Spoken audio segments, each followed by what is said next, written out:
ओम श्री सद्गुरुवे नमः। ओम नमो भगवते वासुदेवाय। अथ त्रिचत्वारिंशो अध्याय। कुवलया पीड़ का उद्धार और अखाड़े में प्रवेश। श्री शुकदेव जी कहते हैं, काम क्रोधादि शत्रुओं को पराजित करने वाले परीक्षित, अब श्री कृष्ण और बलराम भी स्नानादि नित्य कर्म से निवृत्त हो दंगल के अनुरूप नगाड़े की ध्वनि सुनकर रंगभूमि देखने के लिए चल पड़े। भगवान श्री कृष्ण ने रंगभूमि के दरवाजे पर पहुंचकर देखा कि वहां महावत की प्रेरणा से कुवलया पीड़ नाम का हाथी खड़ा है। तब भगवान श्री कृष्ण ने अपनी कमर कस ली और घुंघराली अलके समेट ली तथा मेघ के समान गंभीर वाणी से महावत को ललकार कर कहा, महावत, ओ महावत, हम दोनों को रास्ता दे दे, हमारे मार्ग से हट जा। अरे सुनता नहीं, देर मत कर, नहीं तो मैं हाथी के साथ अभी तुझे यमराज के घर पहुंचाता हूँ। भगवान श्री कृष्ण ने महावत को जब इस प्रकार धमकाया तब वह क्रोध से तिलमिला उठा और उसने काल, मृत्यु तथा यमराज के समान अत्यंत भयंकर कुवलया पीड़ को अंकुश की मार से क्रुद्ध करके श्री कृष्ण की ओर बढ़ाया। कुवलया पीड़ ने भगवान की ओर झपट कर उन्हें बड़ी तेजी से सूंड में लपेट लिया, परंतु भगवान सूंड से बाहर सरक आए और उसे एक घूसा जमाकर उसके पैरों के बीच में जा छिपे। उन्हें अपने सामने न देखकर कुवलया पीड़ को बड़ा क्रोध हुआ। उसने सूंघ कर भगवान को अपनी सूंड से टटोल लिया और पकड़ा भी, परंतु उन्होंने बलपूर्वक अपने को उससे छुड़ा लिया। इसके बाद भगवान उस बलवान हाथी की पूंछ पकड़कर खेल खेल में ही उसे 100 हाथ तक पीछे घसीट लाए, जैसे गरुड़ सांप को घसीट लाते हैं। जिस प्रकार घूमते हुए बछड़े के साथ बालक घूमता है, अथवा स्वयं भगवान श्री कृष्ण जिस प्रकार बछड़ों से खेलते थे, वैसे ही वे उसकी पूंछ पकड़कर उसे घुमाने और खेलने लगे। जब वह दाएं से घूमकर उनको पकड़ना चाहता तब वे बाएं से आ जाते, और जब वह बाएं की ओर घूमता तब वे दाएं घूम जाते। इसके बाद हाथी के सामने आकर उन्होंने उसे एक घूसा जमाया और वे उसे गिराने के लिए इस प्रकार उसके सामने से भागने लगे, मानो वह अब छू लेता है तब छू लेता है।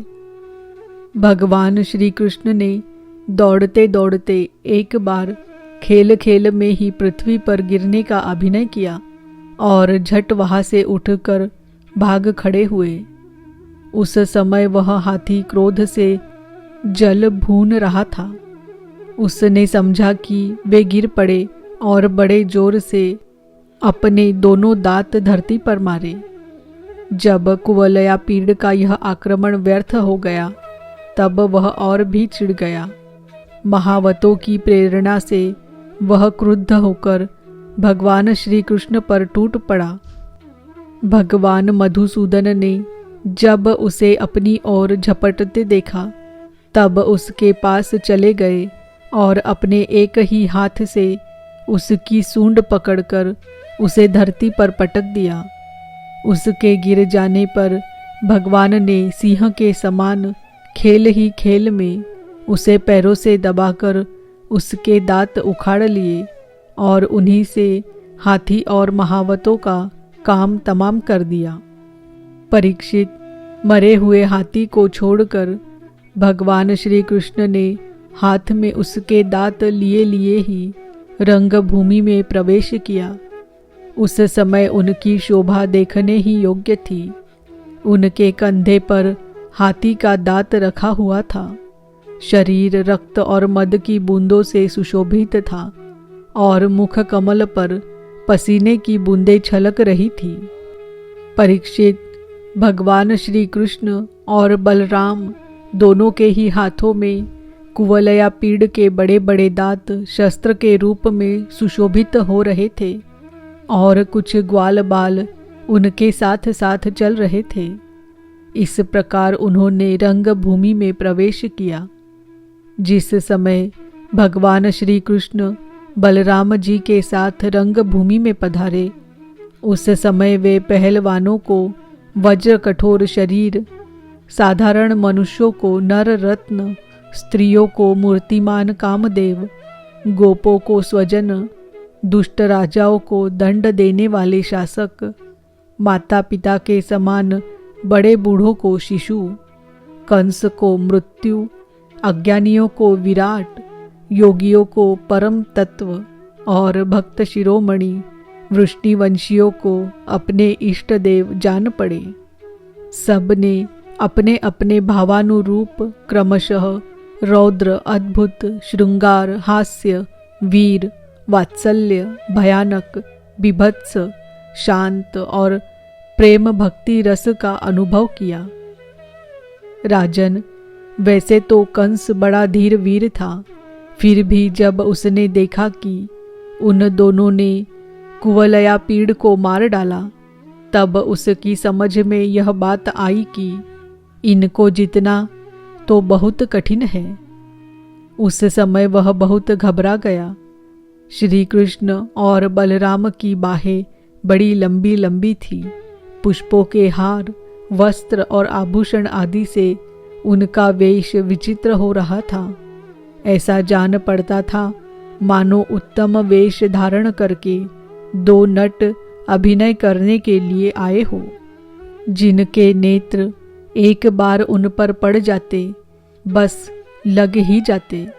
यही नहीं, वे अपनी कांति से उसका मन भी चुरा लेते। इस प्रकार दोनों रंगभूमि में शोभायमान हुए। परीक्षित, मंचों पर जितने लोग बैठे थे वे मथुरा के नागरिक और राष्ट्र के जन समुदाय पुरुषोत्तम भगवान श्री कृष्ण और बलराम जी को देखकर इतने प्रसन्न हुए कि उनके नेत्र और मुख कमल खिल उठे, उत्कंठा से भर गए। वे नेत्रों के द्वारा उनकी मुख माधुरी का पान करते करते तृप्त ही नहीं होते थे, मानो वे उन्हें नेत्रों से पी रहे हो, जिह्वा से चाट रहे हो, नासिका से सूंघ रहे हो और भुजाओं से पकड़कर हृदय से सटा रहे हो। उनके सौंदर्य, गुण, माधुर्य और निर्भयता ने मानव दर्शकों को उनकी लीलाओं का स्मरण करा दिया और वे लोग आपस में उनके संबंध की देखी सुनी बातें कहने सुनने लगे। ये दोनों साक्षात भगवान नारायण के अंश हैं। इस पृथ्वी पर वसुदेव जी के घर में अवतीर्ण हुए हैं। अंगुली से दिखाकर ये सावले सलोने कुमार देवकी के गर्भ से उत्पन्न हुए थे। जन्मते ही वसुदेव जी ने इन्हें गोकुल पहुंचा दिया था। इतने दिनों तक ये वहाँ छिपकर रहे और नंद जी के घर में ही पलकर इतने बड़े हुए।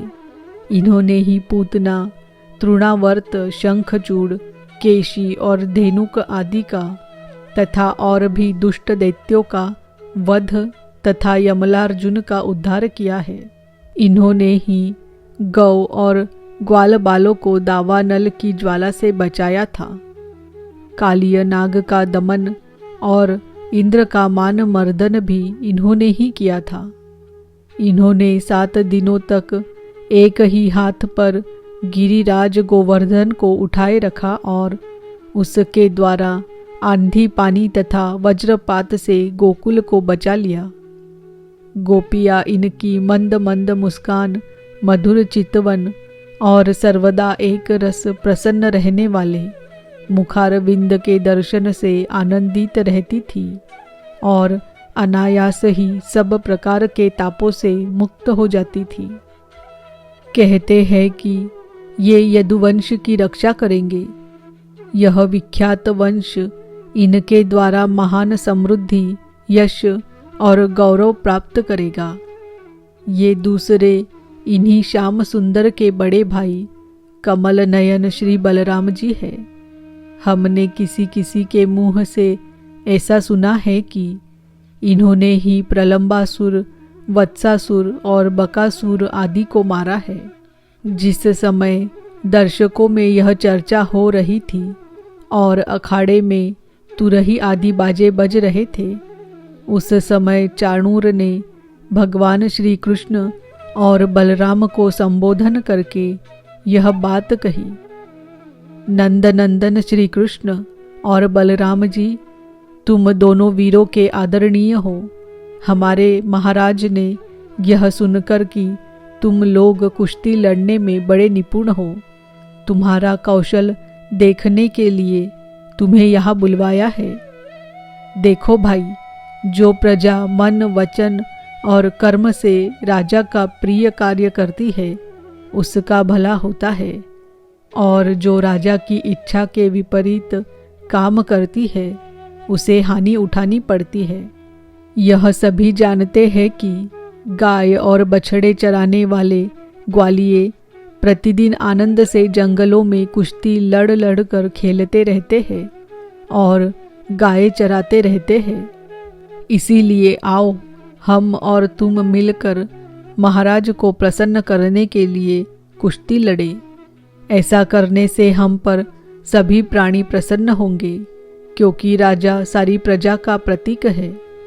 परीक्षित, भगवान श्री कृष्ण तो चाहते ही थे कि इनसे दो दो हाथ करे, इसीलिए उन्होंने चाणूर की बात सुनकर उसका अनुमोदन किया और देश काल के अनुसार यह बात कही। चाणूर, हम भी इन भोजराज कंस की वनवासी प्रजा है, हमें इनको प्रसन्न करने का प्रयत्न अवश्य करना चाहिए, इसी में हमारा कल्याण है। किंतु चाणूर, हम लोग अभी बालक हैं, इसीलिए हम अपने समान बल वाले बालकों के साथ ही कुश्ती लड़ने का खेल करेंगे। कुश्ती समान बल वालों के साथ ही होनी चाहिए, जिससे देखने वाले सभासदों को अन्याय के समर्थक होने का पाप न लगे। चाणूर ने कहा, अजी, तुम और बलराम न बालक हो और न तो किशोर, तुम दोनों बलवानों में श्रेष्ठ हो। तुमने अभी अभी 1000 हाथियों का बल रखने वाले कुवलया पीड़ को खेल ही खेल में मार डाला, इसीलिए तुम दोनों को हम जैसे बलवानों के साथ ही लड़ना चाहिए। इसमें अन्याय की कोई बात नहीं है। इसीलिए श्री कृष्ण, तुम मुझ पर अपना जोर आजमाओ और बलराम के साथ मुष्टिक लड़ेगा।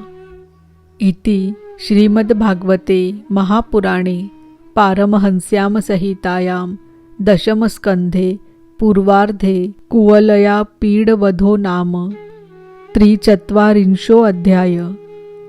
ओम नमो भगवते वासुदेवाय। ओम नमो भगवते वासुदेवाय। ओम नमो भगवते वासुदेवाय।